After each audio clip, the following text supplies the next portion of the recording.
मदनपुर नगर में वीरवर नाम का राजा राज करता था। उसके राज्य में एक वैश्य था जिसका नाम हिरण्यदत्त था। उसके मदनसेना नाम की एक कन्या थी। एक दिन मदनसेना अपनी सखियों के साथ बाग में गई। वहां संयोग से सोमदत्त नामक सेठ का लड़का धर्मदत्त अपने मित्र के साथ आया हुआ था। वह मदनसेना को देखते ही उससे प्रेम करने लगा। घर लौटकर वह सारी रात उसके लिए बेचैन रहा। अगले दिन वह फिर बाग में गया। मदनसेना वहां अकेली बैठी थी। उसके पास जाकर उसने कहा, तुम मुझसे प्यार नहीं करोगी तो मैं प्राण दे दूंगा। मदनसेना ने जवाब दिया, आज से 5वें दिन मेरी शादी होने वाली है, मैं तुम्हारी नहीं हो सकती। वह बोला, मैं तुम्हारे बिना जीवित नहीं रह सकता। मदनसेना डर गई, बोली, अच्छी बात है, मेरा ब्याह हो जाने दो, मैं अपने पति के पास जाने से पहले तुमसे जरूर मिलूंगी। वचन देके मदनसेना डर गई। उसका विवाह हो गया और वह जब अपने पति के पास गई तो उदास होकर बोली, आप मुझ पर विश्वास करें और मुझे अभय दान दे तो एक बात कहूँ। पति ने विश्वास दिलाया तो उसने सारी बात कह सुनाई। सुनकर पति ने सोचा कि यह बिना जाए मानेगी तो है नहीं, रोकना बेकार है। उसने जाने की आज्ञा दे दी।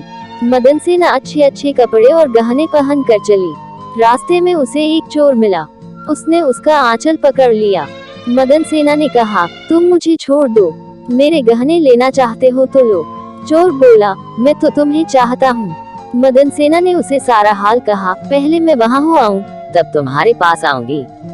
चोर ने उसे छोड़ दिया। मदनसेना धर्मदत्त के पास पहुँची। उसे देखकर वह बड़ा खुश हुआ और उसने पूछा, तुम अपने पति से बचकर कैसे आई हो? मदनसेना ने सारी बात सच सच कह दी। धर्मदत्त पर उसका बड़ा गहरा असर पड़ा। उसने उसे छोड़ दिया। फिर वह चोर के पास आई। चोर सब कुछ जानकर बड़ा प्रभावित हुआ और वह उसे घर पर छोड़ गया। इस प्रकार मदनसेना सबसे बचकर पति के पास आ गई।